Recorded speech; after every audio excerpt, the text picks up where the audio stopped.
কিয়ামতের আগে যে মালহামার যুদ্ধ হবে, তখন রাসূল সাল্লাল্লাহু আলাইহি ওয়াসাল্লাম বলেছেন মালহামার যুদ্ধের সময় মুসলমানদের ফুস্তাদ বা তাবু হবে, শিবির হবে এই ফিলিস্তিনের দামেস্কের পাশে আল গৌতা নামে এক জায়গা আছে, ওই গৌতাতে। এবং ঈসা আলাইহিস সালাম এসে যে দাজ্জালকে হত্যা করবেন সেটাও ওই শামে। ফিলিস্তিনের বাবুল লুদ এখনো একটা জায়গা আছে, ওই জায়গাটার নাম এখনো বাবুল লুদ, ওখানে তিনি দাজ্জালকে হত্যা করবেন। এবং সেখানে একটা সাদা মিনারা আছে, ফেরেশতার পাখায় ভর করে ঈসা আলাইহিস সালাম তখন সেখানে নেমে আসবেন। ওই ফিলিস্তিনের ওই শাম দেশের ওই মিনারার পাশে তিনি এসে পৃথিবীতে তিনি নজুল করবেন, নজুল ঈসা আলাইহিস সালাম। তো তিন এবং জাইতুনের কসম করে বেসিক্যালি আল্লাহ তাআলা ঈসা আলাইহিস সালামের জন্মস্থানের কসম করেছেন। কারণ তিন এবং জাইতুন, ডুমুর এবং জলপাই, অলিভ কোন দেশে বেশি হয়? শাম দেশে। আওয়াজ করে বলেন কোন দেশে? বর্তমান ফিলিস্তিন এবং সিরিয়া। এবং ওই ভূখণ্ডে আল্লাহ নবী ঈসা আলাইহিস সালামের জন্মস্থান। তাহলে এই দুই ফলের কসম করে বেসিক্যালি আল্লাহ তাআলা ঈসা আলাইহিস সালামের জন্মস্থানের কসম করেছেন। ওনার প্রতি নাজিল হওয়া যে তাওরাত ইনজিল গ্রন্থ, এই রেভেলেশনের কসম করেছেন। আচ্ছা, এরপরে ওয়াতুরি সিনিন, সিনাই পর্বতের কসম। সিনাই পর্বত বা তুর পাহাড় হচ্ছে মিশরে অবস্থিত, আর মিশর হচ্ছে মুসা আলাইহিস সালামের জন্মস্থান। কার জন্মস্থান? মুসা আলাইহিস সালামের জন্মস্থান। তাহলে ওয়াতুরি সিনিন, তুর পাহাড়ের কসম বুঝিয়ে আল্লাহ তাআলা মূলত মুসা আলাইহিস সালামের জন্মস্থানের কসম করেছেন, যেখানে তাওরাত নাজিল হয়েছে। এরপরে ওয়াহাদাল বালাদিল আমিন, এ নিরাপদ শহর বলে আল্লাহ তাআলা মক্কা শহরকে বুঝিয়েছেন। আর মক্কা কার জন্মস্থান বলেন তো? মুহাম্মদুর রাসূলুল্লাহ সাল্লাল্লাহু আলাইহি ওয়াসাল্লাম, সাইয়্যিদুল মুরসালিন, খাতামুন নবিয়্যিন, রাহমাতাল লিল আলামিন, হাবিবুল্লাহ মুহাম্মদুর রাসূলুল্লাহ সাল্লাল্লাহু আলাইহি ওয়াসাল্লামের জন্মস্থান। তাহলে এই চারটা আয়াতে, চারটা শপথের মধ্য দিয়ে মূলত আল্লাহ তাআলা ঈসা আলাইহিস সালামের জন্মস্থান, মুসা আলাইহিস সালামের জন্মস্থান এবং মুহাম্মদ সাল্লাল্লাহু আলাইহি ওয়াসাল্লামের জন্মস্থান, যেই তিনটা এলাকায়, ভূখণ্ডে তিনটা মেজর ওহী নাজিল হয়েছে। এক তো ঈসা আলাইহিস সালামের কাছে নাজিল হয়েছে ইনজিল কিতাব, আর একটা হচ্ছে তাওরাত। তাওরাত এমন কিতাব যে কিতাব দিয়ে হাজার হাজার নবীরা ফয়সালা করেছেন। বনি ইসরাইলের অনেক নবীর উপর কোনো কিতাব নাজিল হয়নি, তার মানে তারা রাসূল ছিলেন না, তারা নবী। তারা সবকিছু তাওরাত দিয়েই ফয়সালা করতেন। আর রাসূল সাল্লাল্লাহু আলাইহি ওয়াসাল্লামের উপর কোরআন নাজিল হয়েছে। তার মানে প্রথম চারটি শপথ দিয়ে বেসিক্যালি ইনজিলের শপথ, তাওরাতের শপথ এবং কোরআনের শপথ। বুঝতে পেরেছেন সবাই? বিল্লাহ। শুরুতেই সূরাতুত তিনের কয়েকটা আয়াত তেলাওয়াত করেছে। এটা কালামুল্লাহ মাজিদের 95 নাম্বার সূরা। এই সূরাটা মক্কাতুল মুকাররমাতে নাজিল হয়েছে। এই সূরার আয়াত সংখ্যা 8টা।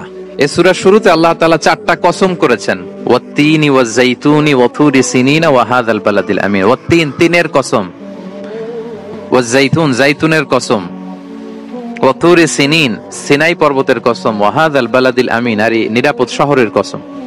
তো 4টা শপথ করেছেন বা আল্লাহ তাআলা কসম করেছেন। কসম দিয়ে আল্লাহ তাআলা কোরআনের অনেক সূরা শুরু করেছেন। যেমন একটা সূরায় আল্লাহ ফজরের সময়ের কসম করেছেন, আল্লাহ বলেছেন ওয়াল ফাজর। আল্লাহ আকাশের কসম করেছেন ওয়াস সামা ইযাতিল বুরুজ। আল্লাহ তাআলা সূর্যের কসম করেছেন ওয়াশ শামসি ওয়া দুহাহা। এভাবে আল্লাহ তাআলা তার সৃষ্টির অনেক কিছুর কসম করে গুরুত্বপূর্ণ কোনো মেসেজ বা বার্তা আমাদের সামনে হাজির করেন। এই সূরাতে আল্লাহ তাআলা 4টা জিনিসের কসম করে একটা খুবই গুরুত্বপূর্ণ বার্তা মানব মণ্ডলীর জন্য এই সূরাতে তিনি হাজির করেছেন। এই সূরাটা আমাদের অনেকেরই মুখস্থ আলহামদুলিল্লাহ। এবং আল্লাহ রাসূল সাল্লাল্লাহু আলাইহি ওয়াসাল্লাম প্রায় বিভিন্ন নামাজে এই সূরাটা তেলাওয়াত করতেন। বারা ইবনে আযিব রাদিয়াল্লাহু তাআলা আনহু উনি বর্ণনা করেন যে আমি একবার এশার সালাতে আল্লাহ রাসূল সাল্লাল্লাহু আলাইহি ওয়াসাল্লামের কণ্ঠে নামাজে সূরা 3 তিনি তেলাওয়াত করেছেন, আমি নিজ কানে শুনেছি। এবং ওনার কণ্ঠ যে এত মধুর ছিল, আমার জীবনে এত সুমধুর কণ্ঠের তেলাওয়াত আমি শুনি নাই। আল্লাহর হাবিব সাল্লাল্লাহু আলাইহি ওয়াসাল্লামের কোরআন তেলাওয়াতের যে কণ্ঠ এত সুমিষ্ট ছিল, এত চমৎকার ছিল, শুধু তেলাওয়াত শুনেই অনেকে শাহাদা পড়ে মুসলমান হয়েছে। আবু জাহেল মক্কায় নিষেধ করতো যে কেউ যাবা না মুহাম্মদের কাছে, সে পাগল, সে গণক, সে মিথ্যাবাদী, সে জাদুকর, সে স্বামী স্ত্রীর মধ্যে বিচ্ছিন্নতা নিয়ে আসে, সে বাবা ছেলেকে আলাদা করে দেয়, তার কাছেই যাবা না। আর সে যা বলে শুনবাই না, কানে আঙ্গুল দিয়ে রাখবা। তো মানুষকে যেটা নিষেধ করা হয় বেশি, মানুষের ওইটার ব্যাপারে আগ্রহ থাকে বেশি। সে যত নিষেধ করতো মানুষ আরো বেশি বেশি যে শুনতো। মানুষকে সে কি বারণ করবে? সে দিনের বেলা নিষেধ করতো, রাতে যে লুকিয়ে লুকিয়ে নিজেই তেলাওয়াত শুনতো। তাহলে চিন্তা করেন যে আল্লাহর হাবিব সাল্লাল্লাহু আলাইহি ওয়াসাল্লামের কোরআনিক রেসিটেশন কত চমৎকার মেলোডিয়াস ভয়েস হলে স্বয়ং আবু জাহাল রাত্রিবেলা লুকিয়ে লুকিয়ে কোরআন তেলাওয়াত শুনতে যেত আল্লাহর হাবিব সাল্লাল্লাহু আলাইহি ওয়াসাল্লামের কণ্ঠে।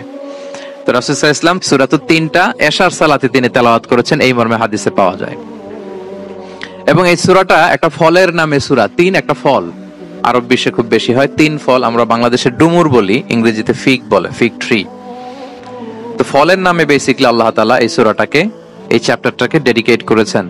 আমরা সূরাকে ইংরেজিতে চ্যাপ্টার বলি। কোরআনে 114টা চ্যাপ্টার, এর মধ্যে এই সূরাটা হচ্ছে ফলের নামে ডেডিকেটেড। বিভিন্ন নামে খুব ইনক্লুসিভ ওয়েতে আল্লাহ তাআলা কোরআনে সূরাগুলো দিয়েছেন। কোরআনে আপনি প্রাণীর নামে সূরা পাবেন, প্রাণী। মানুষের নামে সূরা পাবেন। মানুষের মধ্যে 3 ভাগ, মুমিন, তারপর কাফির, এরপর মুনাফিক। প্রত্যেকের নামে সূরা। সূরাতুল মুমিনুন আছে, সূরাতুল কাফিরুন আছে, আবার সূরাতুল মুনাফিকুন আছে।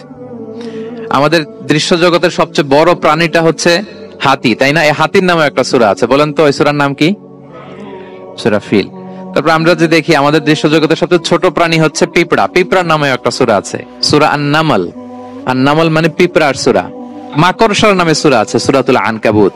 তারপর গোষ্ঠীর নামে সূরা আছে, সূরাতুল আলে ইমরান। বংশের নামে সূরা আছে, সূরাতুল কুরাইশ, কুরাইশ বংশের নামে সূরা। এইভাবে খুব ইনক্লুসিভ ওয়েতে, এমন কিছু নাই যে আল্লাহ তাআলা উল্লেখ করেন নাই। মা ফাররাতনা ফিল কিতাবি মিন শাই, উল্লেখ করে নাই কোরআনে এমন কিছু নাই, সবকিছু আল্লাহ তাআলা উল্লেখ করেছেন। তো এই সূরাটা হচ্ছে একটা ফলের নামে। ফলটার নাম হচ্ছে 3 ফল। আল্লাহ তাআলা বলছেন ওয়াত-তিন, তিনের শপথ। আমি একবার সরল বঙ্গানুবাদ করি, এরপর আমি তাফসিরে ঢুকি। তিনের শপথ। ওয়াজ-জাইতুন, জাইতুনের শপথ। ওয়াতুরি সিনিন, সিনাই পর্বতের শপথ। ওয়াহাদাল বালাদিল আমিন, এই নিরাপদ শহরের শপথ। লাকাদ খালাকনাল ইনসানা ফি আহসানি তাকওয়িম, নিশ্চয় আমি মানুষকে খুব চমৎকার সুন্দর অবয়বে সৃষ্টি করেছি। সুম্মা রাদাদনাহু আসফালা সাফিলিন, এরপরে তাকে আবার নিচু থেকে নিচুর দিকে নামিয়ে দিয়েছি। ইল্লাল্লাযিনা আমানু ওয়া আমিলুস সলিহাত, তবে তারা ছাড়া যারা ঈমান এনেছে এবং সৎকর্ম করেছে। ফালাহুম আজরুন গায়রু মামনুন, তাদের জন্য আছে অফুরন্ত পুরস্কার। ফামা ইউকাযযিবুকা বা'দু বিদ্দিন, এগুলো জানার পরও কিসে তোমাকে দিন অস্বীকারের ব্যাপারে উদ্বুদ্ধ করলো? আলাইসাল্লাহু বিআহকামিল হাকিমিন, আল্লাহ তাআলা কি শ্রেষ্ঠ বিচারক নন? সাদাকাল্লাহুল আযীম। এই হচ্ছে এই সূরাটির সরল অনুবাদ। এবার আমরা তাফসিরে ঢুকি। প্রথমে আল্লাহ তাআলা বলেছেন ওয়াত-তিন, তিনের শপথ। 3 মানে তো আমরা জানলাম, 3 মানে ডুমুর। আল্লাহর হাবিব সাল্লাল্লাহু আলাইহি ওয়াসাল্লাম তিনি 3 ফল পছন্দ করতেন, এবং এটা ডায়াবেটিক্স এর জন্য ভালো, ডায়াবেটিক্স নিয়ন্ত্রণ করে। আমাদের বোনদের যাদের ইররেগুলার মেনস্ট্রুয়েশনাল পিরিয়ড হয়, এটার জন্য এটা খুব ভালো, এবং খুব স্ট্রেংথ, স্ট্যামিনা আনে শরীরে। এটা জান্নাতের একটা গাছ। আদম আলাইহিস সালাম এবং হাওয়া আলাইহিস সালামকে যখন আল্লাহ বলেছিল ওয়ালা তাকরাবা হাযিহি শাজারাতা ফাতাকুনা মিনাজ জালিমিন, হে আদম এবং হাওয়া, জান্নাতের সব জায়গায় যেতে মন চায় যাও, যা খেতে মন চায় খাও, এই নিষিদ্ধ গাছের কাছে যেও না, তাহলে তোমরা জালিম হয়ে যাবে। শয়তান এসে উল্টা বুঝালো, সে বলল তোমাদের খেতে নিষেধ করছে কেন জানো? আল্লাহ চায় না যে তোমরা জান্নাতে থাকো, আল্লাহ চায় এখান থেকে তোমাদের বের করে দিবে, কিন্তু তোমরা যদি এই গাছের ফল খাও আল্লাহ আর বের করতে পারবে না। দেখছেন শয়তানের অবস্থা? শয়তান কিন্তু নেগেটিভিটি নিয়ে সামনে আসে না, আসে খুব আপনার ওয়েল উইশার হিসেবে, উপদেশ নিয়ে, খুব ভালো একটা পজিটিভ ওয়েতে আসে। তো ওনারা খেয়ে ফেললেন এই নিষিদ্ধ গাছের ফল। খাওয়ার ফলে আদম আলাইহিস সালাম, হাওয়া আলাইহিস সালাম, ওনাদের গা থেকে জান্নাতের পোশাকগুলো ঝরে পড়ে গেল। এখন কি দিয়ে ওনারা ওনাদের প্রাইভেটকে ঢাকবেন? তখন ওনারা, তাফসির ফি জিলালিল কোরআনে এসেছে যে ওনারা এই 3 গাছের পাতা নিয়ে নিজেদের প্রাইভেট ঢেকেছিলেন। সুবহানাল্লাহ। সেই 3 ফলের কসম আল্লাহ করলেন, ওয়াত-তিন, তিনের শপথ। এরপর আল্লাহ তাআলা বললেন ওয়াজ-জাইতুন, জাইতুনের শপথ। জাইতুন মানে হচ্ছে জলপাই। আল্লাহ তাআলা বললেন ওয়াজ-জাইতুন, জাইতুনের শপথ। জাইতুন মানে হচ্ছে জলপাই, ইংরেজিতে আমরা যেটাকে অলিভস বলি। তো আল্লাহ 3-এর কসম করলেন এবং অলিভের কসম করলেন। দুইটাই খুব উপকারী ফল, এবং আল্লাহর হাবিব সাল্লাল্লাহু আলাইহি ওয়াসাল্লাম তিনি জলপাইও খুব পছন্দ করতেন। ওনার রেগুলার ফুড আইটেমের মধ্যে জলপাই ছিল, অলিভস ছিল। এটা পাহাড়ি এরিয়া, মরুভূমিতে হয়, এবং রাসূল সাল্লাল্লাহু আলাইহি ওয়াসাল্লাম বলেছেন কুলু যাইত ওয়াদ-দাহিনু ফাইন্নাহু মিন শাজারাতিন মুবারাকা, তোমরা অলিভ অয়েল এটা খেও এবং এটা গায়ে মালিশ করো, কেননা এটা বরকতময় একটা গাছের ফল, শাজারা মুবারাকা। এটা শরীরের ব্যাড কোলেস্টেরলকে কমিয়ে দেয়। দাড়িতে অ্যাপ্লাই করলে, চুলে অ্যাপ্লাই করলে সহজে পাকে না দাড়ি চুল, এবং স্কিনে অ্যাপ্লাই করলে স্কিনের জন্য ভালো, স্কিনের জন্য বেশ ভালো। এটা যাদের সুযোগ হয় আপনারা দাড়িতে চুলে অ্যাপ্লাই করবেন, খাবেন। এটা খাওয়াও যায়। তামবুতু বিদ-দুহনি ওয়া সিবগিল লিল আখিলিন, কোরআনে এসেছে। এটা অয়েল হিসেবে ইউজ করে, আবার খাবার হিসেবেও ইউজ করা যায়। সালাদ ড্রেসিং এর ক্ষেত্রে কিন্তু অলিভ অয়েল আমরা ইউজ করি। ইদানিং পিজাতে খুব ইউজ করা হয় অলিভ, জলপাইটা।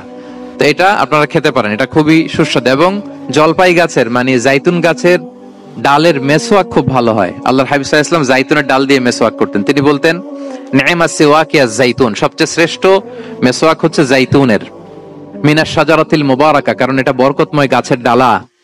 এবং ফাইন্নাহু সিওয়াকি ওয়া সিওয়াকুল আমবিয়া মিন ক্বাবলি, এই জাইতুনের ডাল দিয়ে আমিও যেমনি মেসওয়াক করি, আমার আগে যত নবী পৃথিবীতে এসেছে সবাই জাইতুনের ডাল দিয়ে মেসওয়াক করত। আল্লাহ বলেন ওয়াতিনি ওয়াজ জাইতুন, তিনের শপথ আর জাইতুনের শপথ। এরপর আল্লাহ তাআলা বললেন ওয়াতুরি সিনিন, সিনাই পর্বতের শপথ। প্রথমে দুইটা ফলের শপথ করলেন, এবার একটা পাহাড়ের শপথ করতেছেন। আপনারা কি তুর পাহাড়ের নাম শুনেছেন? হ্যাঁ, শুনেছেন। এই সিনাই পর্বত দ্বারা তুর পাহাড় উদ্দেশ্য। এটা মিশরের একটা পাহাড়, অনেক উঁচু, 2285 মিটার উঁচু।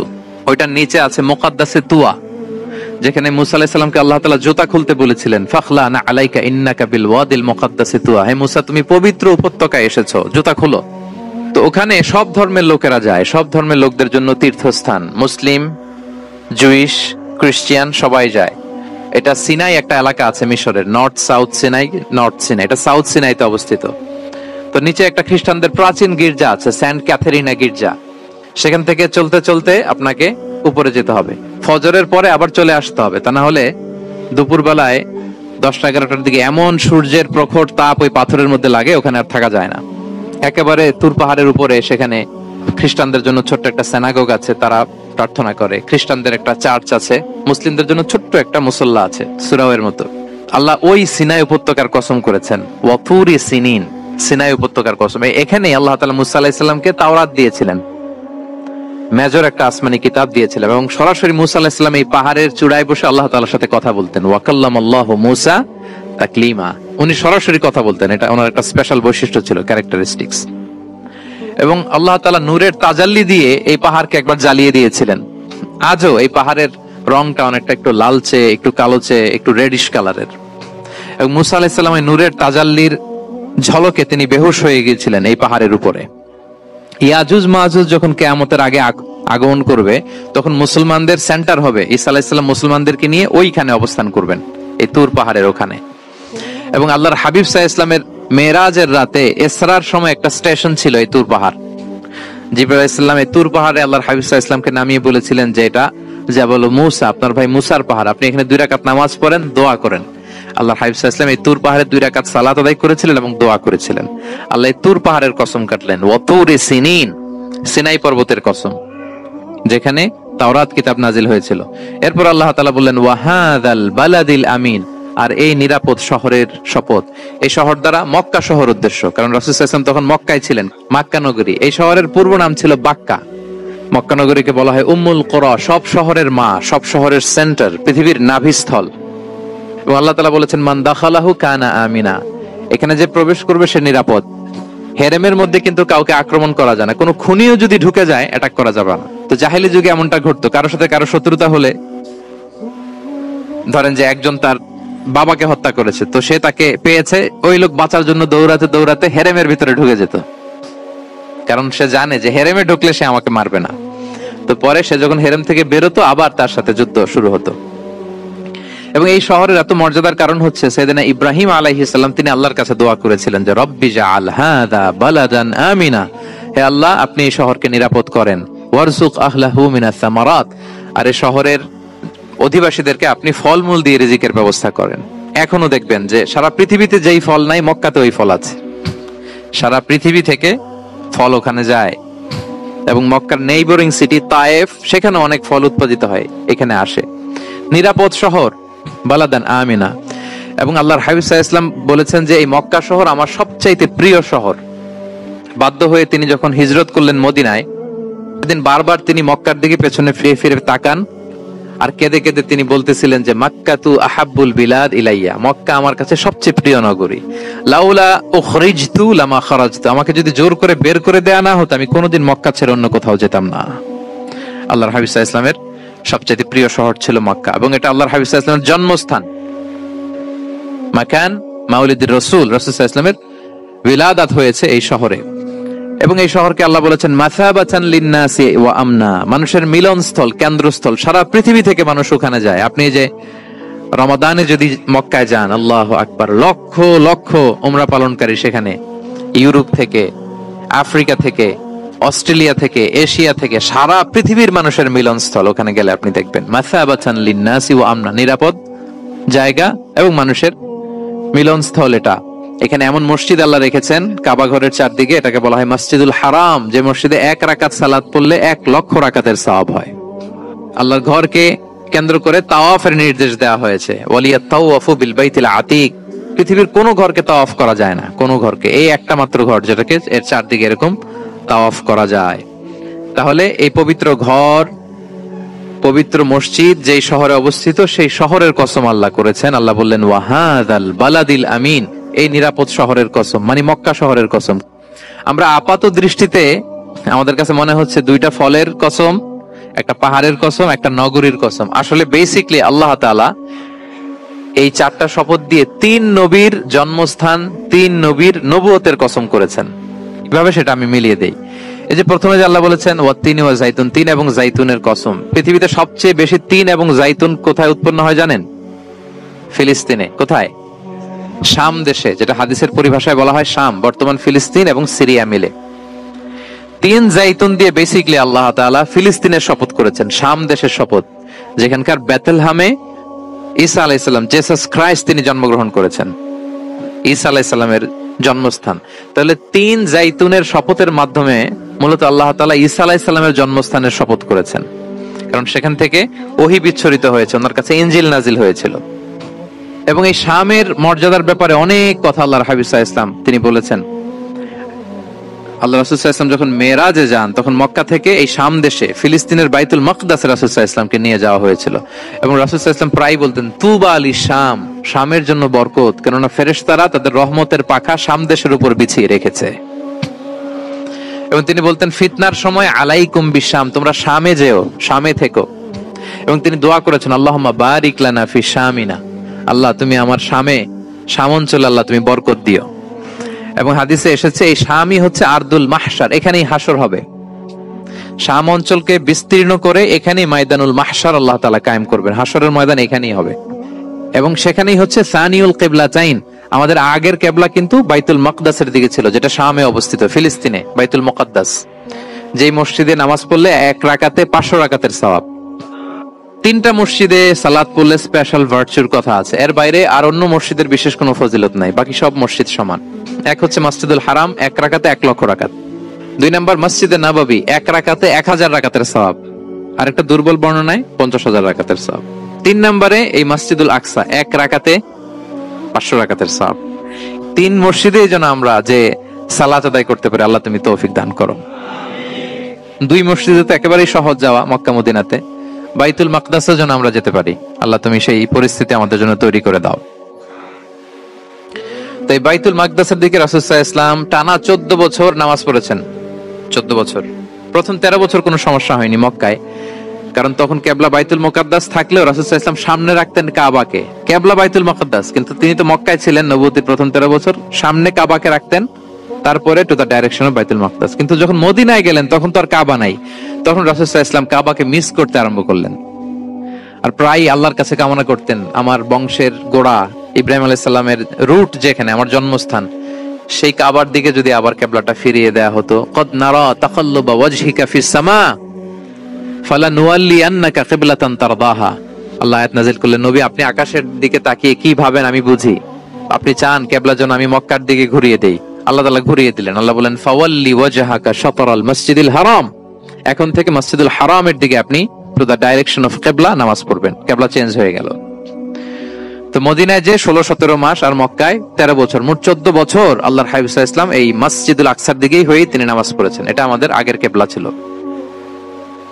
এবং শেষে কিয়ামতের আগে যে মালহামার যুদ্ধ হবে, তখন রাসূল সাল্লাল্লাহু আলাইহি ওয়াসাল্লাম বলেছেন মালহামার যুদ্ধের সময় মুসলমানদের ফুস্তাদ বা তাবু হবে, শিবির হবে এই ফিলিস্তিনের দামেস্কের পাশে আল গৌতা নামে এক জায়গা আছে, ওই গৌতাতে। এবং ঈসা আলাইহিস সালাম এসে যে দাজ্জালকে হত্যা করবেন, সেটাও এই শামে। ফিলিস্তিনের বাবুল লুদ এখনো একটা জায়গা আছে, ওই জায়গাটার নাম এখনো বাবুল লুদ। ওখানে তিনি দাজ্জালকে হত্যা করবেন। এবং সেখানে একটা সাদা মিনারা আছে, ফেরেশতার পাখায় ভর করে ঈসা আলাইহিস সালাম তখন সেখানে নেমে আসবেন। ওই ফিলিস্তিনের ওই শাম দেশের ওই মিনারার পাশে তিনি এসে পৃথিবীতে তিনি নুজুল করবেন, নুজুল ঈসা আলাইহিস সালাম। তো তিন এবং জাইতুনের কসম করে বেসিকলি আল্লাহ তাআলা ঈসা আলাইহিস সালামের জন্মস্থানের কসম করেছেন। কারণ তিন এবং জাইতুন, ডুমুর এবং জলপাই, অলিভ কোন দেশে বেশি হয়? শাম দেশে। আওয়াজ করে বলেন কোন দেশে? বর্তমান ফিলিস্তিন এবং সিরিয়া, এবং ওই ভূখণ্ডে আল্লাহ নবী ঈসা আলাইহিস সালামের জন্মস্থান। তাহলে এই দুই ফলের কসম করে বেসিকলি আল্লাহ তাআলা ঈসা আলাইহিস সালামের জন্মস্থানের কসম করেছেন।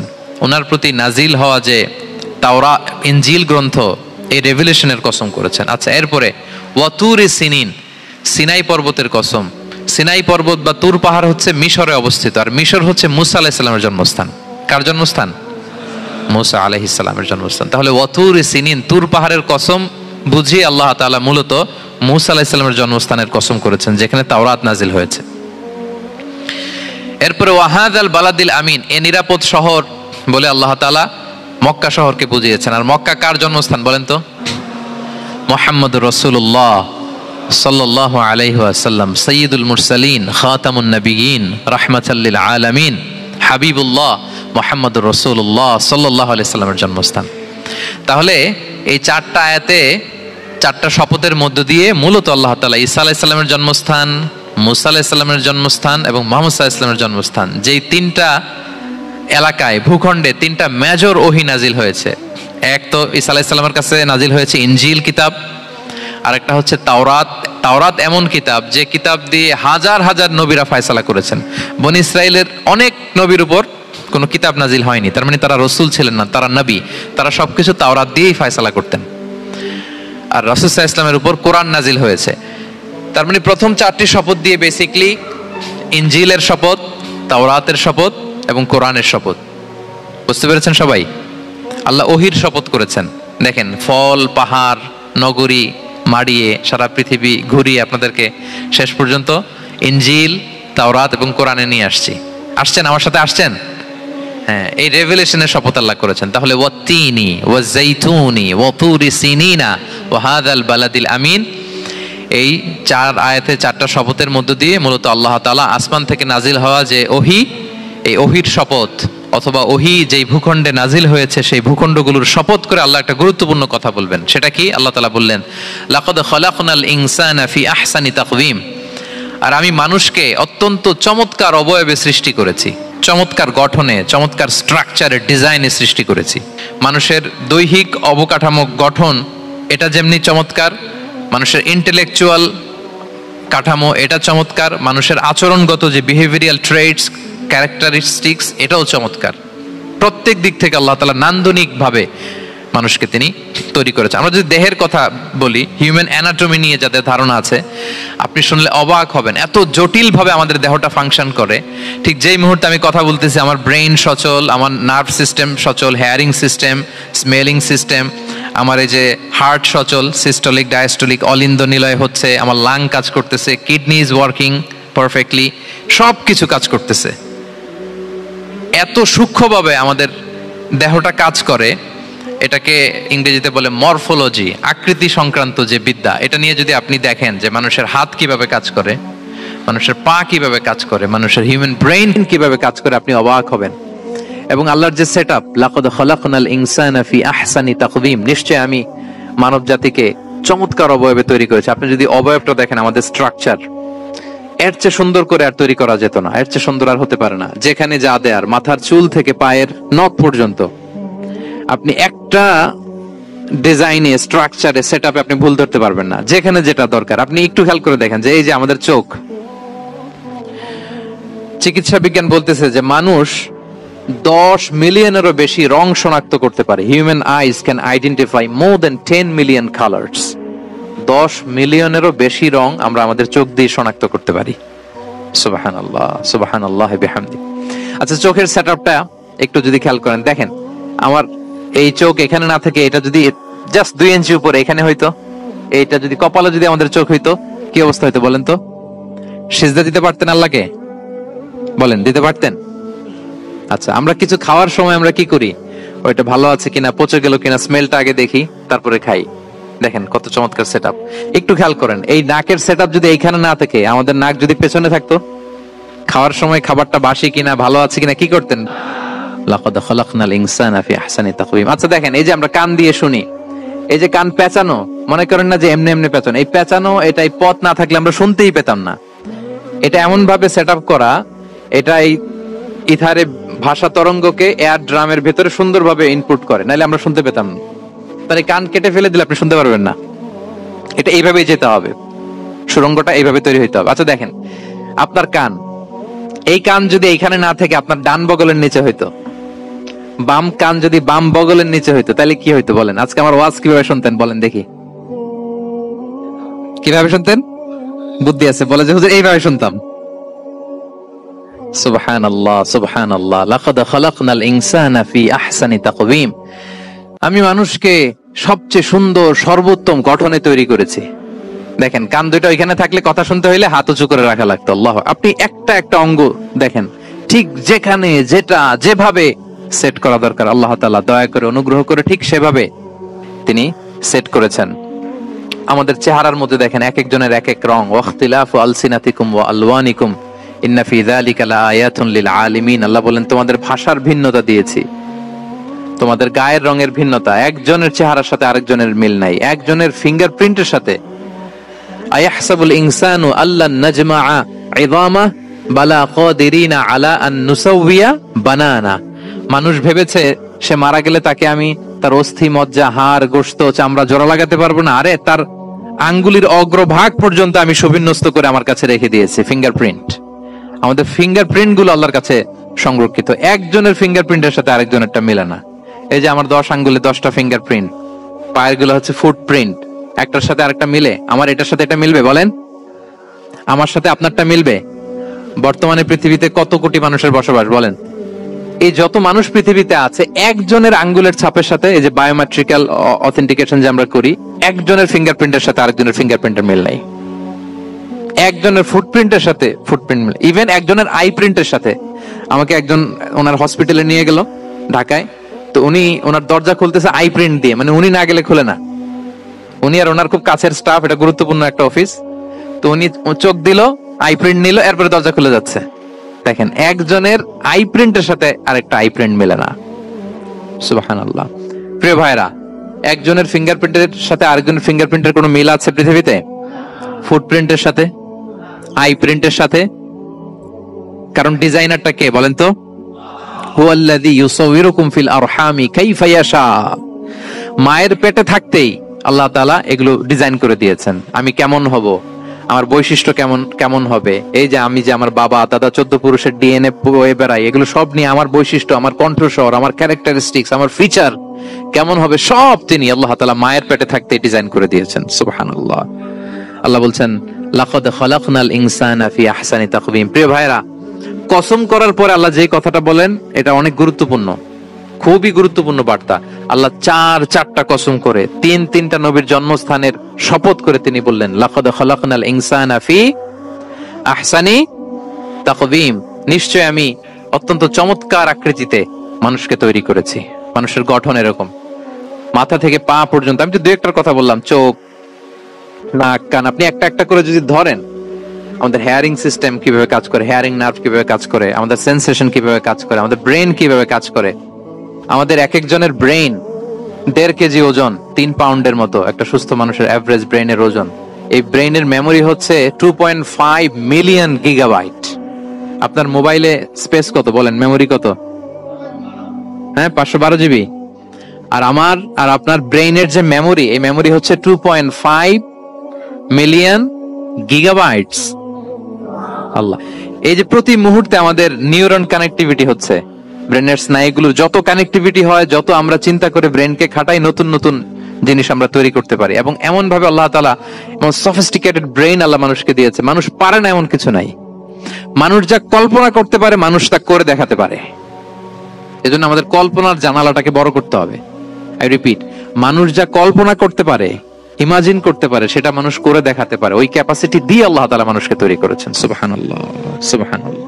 লাকাদ খালাকনাল ইনসানা ফি আহসানি তাকওয়িম। এই ব্রেনকে খাটিয়ে মানুষের কত ইনভেনশন, কত ডিসকভারি, মানুষ সভ্যতার পর সভ্যতা বিনির্মাণ করেছে, চোখ ধাঁধানো মানুষের আবিষ্কার তাক লাগিয়ে দিয়েছে গোটা বিশ্বে একটার পর একটা করে। আল্লাহ এমন ভাবে মানুষকে তিনি তৈরি করেছেন, লাকাদ খালাকনাল ইনসানা ফি আহসানি তাকওয়িম, চমৎকার অবয়বে, তার দৈহিক অবয়ব যেমনি সুন্দর, তার বুদ্ধিগত, তার চিন্তাগত, তার ইন্টেলেক্ট এটাও তেমন সুন্দর, এটাও তেমন চমৎকার। পৃথিবীর কোন প্রাণীকে আল্লাহ তাআলা এরকম হিউম্যান ব্রেইনের মতো এরকম সফিস্টিকেটেড ব্রেইন দিয়ে, ইন্টেলেক্ট দিয়ে তৈরি করেনি। এজন্য সব প্রাণী থেকে মানুষ আলাদা, সব প্রাণী থেকে মানুষের চিন্তা, বিবেক, বুদ্ধি এগুলো আলাদা। তাহলে দেখেন মানুষের শ্রেষ্ঠত্ব মূলত এগুলোর দ্বারা। মানুষ যদি তার চিন্তা, বিবেক, বুদ্ধি খাটায় সে শ্রেষ্ঠ হয়ে যায়। আমি একটা কথা প্রায় বলি যে মানুষ যদি ভালো হয় সে ফেরেশতার চেয়েও ভালো, আর মানুষ যদি খারাপ হয় সে পশুর চেয়েও নিকৃষ্ট। আল্লাহ বলেন উলাইকা কাল আনআমি বাল হুম আদাল লাহুম কুলুবুল লা ইয়াফকাহুনা বিহা ওয়া লাহুম আ'য়ুনুল লা ইউবসিরুনা বিহা ওয়া লাহুম আযানুল লা ইয়াসমাউনা বিহা উলাইকা কাল আনআমি বাল হুম আদাল। তাদের হৃদয় আছে, ওটা দিয়ে অনুধাবন করে না সত্যকে। চোখ আছে, ওটা দিয়ে সে সত্যটা দেখে না। কান আছে, হকের কথা শোনে না। উলাইকা কাল আনআম, আল্লাহ বলেন তারা প্রাণীর মতো, চতুষ্পদ জন্তুর ন্যায়। শুধু অতটুকুই না, বাল হুম আদাল, তারা তার চেয়েও নিকৃষ্ট, তার চেয়েও নিকৃষ্ট। তাহলে মানুষ ভালো হলে সে ফেরেশতাকে ছাড়িয়ে যায়, আর মানুষ নিকৃষ্ট হলে সে পশুত্বকে হার মানায়। কথা বুঝতে পেরেছেন? মানে আমরা ভালো হলে সবচেয়ে ভালো, খারাপ হলে সবচেয়ে খারাপ। একটা পশু আর একটা পশুকে হত্যা করে কেটে 20 টুকরা করছে, এরকম কোন নিউজে আসছে কোনোদিন? কিন্তু আশরাফুল মাখলুকাত মানুষ তার মতো রক্তে মাংসে গড়া আরেকটা মানুষকে নির্মম ভাবে হত্যা করে কেটে 20 টুকরা করে বস্তাবন্দি করে ডোবার মধ্যে ফেলে রাখছে, এরকম নিউজ আছে না বলেন? আছে। মানুষ তার মতো একটা মানুষকে নির্মম ভাবে হত্যা করে, এরকমও তো আছে যে কেরোসিন দিয়ে তার মতো আরেকটা মানুষকে সে জ্বালিয়ে দিয়েছে, আছে না নাই বলেন? গ্রামের পর গ্রাম জ্বালিয়ে দেয়, জনপদের পর জনপদ ধ্বংস করে দেয়, বোমা মেরে শহর উড়িয়ে দেয়।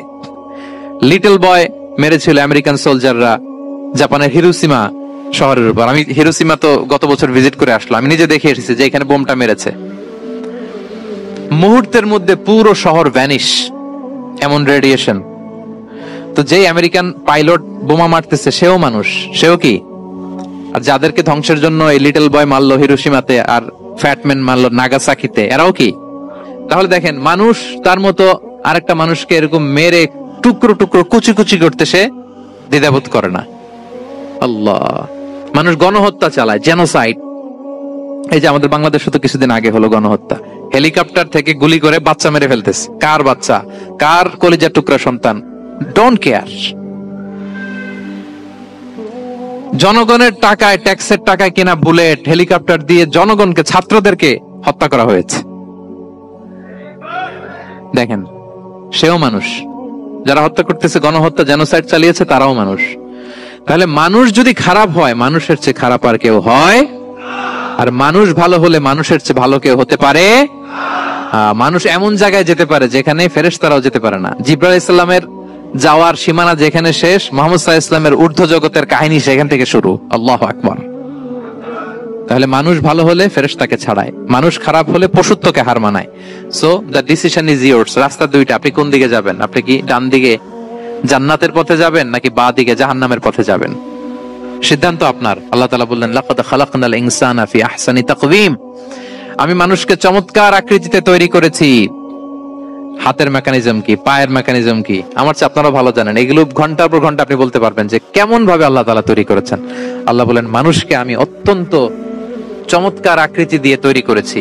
তার সৃষ্টিগত কাঠামো, তার বুদ্ধিবৃত্তিক কাঠামো, তার চিন্তাগত কাঠামো, তার আচরণগত কাঠামো, তার নৈতিকতায় তাকে এমন উচ্চ মর্যাদার আসন আমি দিয়েছি, এটা যদি সে অ্যাচিভ করে, বিলং করে, তাহলে তার চেয়ে শ্রেষ্ঠ কেউ আর হতে পারে। কিন্তু আল্লাহর দেয়া এই ক্যাপাসিটি গুলো, এই নেয়ামা গুলো যদি সে অ্যাকসেপ্ট না করে, সে যদি পশুত্বের পথে হাঁটে, সে যদি শয়তানের দেখানো পথে হাঁটে, তাহলে সে এত নিচে যাবে, অন্য কেউ আর এত নিচে যেতে পারে না। মানুষ যত নিচে যেতে পারে, ফেরেশতারাও অত নিচে যেতে পারবে না, জিন জাতিও পারবে না, কোনো প্রাণীর পক্ষে যাওয়া সম্ভব না। তাহলে মানুষকে আল্লাহ তাআলা এমন সফিস্টিকেটেড ওয়েতে তৈরি করেছেন, চাইলে সে সবার উপরে যেতে পারে। আবার চাইলে আল্লাহর দেয়া নেয়ামত গুলোকে যদি সে ভিন্ন খাতে প্রবাহিত করে, সে সবচেয়ে নিকৃষ্ট হতে পারে। সেটাই আল্লাহ বললেন সুম্মা রাদাদনাহু আসফালা সাফিলিন, এরপরে তাকে আমি হীন থেকে হীনতর করেছি, নিচ থেকে আরো নিচে নিয়েছি। সে যখন ঈমান আনে না, সে যখন সৎকর্ম করে না, সে যখন আল্লাহর শেখানো, আল্লাহর দেখানো রাস্তায় সে চলে না, সে যখন তার নফসের কথা শুনে, সে যখন তার প্রবৃত্তির গোলাম সাজে, সে সবচেয়ে নিকৃষ্ট হয়। আসফালা সাফিলিন মানে একেবারে নিচে, এর নিচে আর নাই। আল্লাহ বলেছেন ইন্নাল মুনাফিকিনা ফিদ দারকিল আসফালি মিনান নার, সেখানে আল্লাহ আসফাল বলেছেন। মুনাফিকরা জাহান্নামের একেবারে তলদেশে থাকবে। তাই মানুষ যদি ঈমান আর সৎকর্মের বলে বলিয়ান না হয়, সে এত খারাপ হয়, কেউ এত নিচে যেতে পারে না। বলেন, মানুষ যত নিচে যেতে পারে, জিন তত নিচে যেতে পারবে? ফেরেশতারা পারবে না। আর মানুষ যত উপরে যেতে পারে, ফেরেশতারা এত উপরে যেতে পারবে না। দুইটারই সুযোগ আপনার আছে। সুম্মা রাদাদনাহু আসফালা সাফিলিনের দুইটা ব্যাখ্যা। কোন মুফাসসির বলেছেন, যৌবনের পর, যৌবনে থাকে শক্তিশালী, বার্ধক্যের সময় যখন সে নুয়ে যায়, ছোট হয়, সে একেবারে দুর্বল হয়ে যায়, সেটা বোঝানো হয়েছে। আর অন্যান্য মুফাসসিরিন একরাম বলেছেন না, আল্লাহর দেওয়া এই নে'মা, ক্যাপাসিটি যখন সে সঠিক পথে কাজে লাগায় না, সে যখন প্রবৃত্তির অনুসরণ করে, সে তখন এত খারাপ হয়, এত নিচ থেকে নিচুতর হয়, এত হীন থেকে হীনতর হয়, তার চেয়ে হীনতর আর কেউ তখন হতে পারে না। সেখান থেকে বাঁচার দুটি রাস্তা আল্লাহ বলেছেন। আল্লাহ বলছেন ইল্লাল্লাযীনা আমানু ওয়া আমিলুস সলিহাত, তবে যারা ঈমান আনে এবং সৎকর্ম করে তারা ছাড়া। তারা ওই নিচু থেকে নিচুতর নয়, তারা শ্রেষ্ঠতর।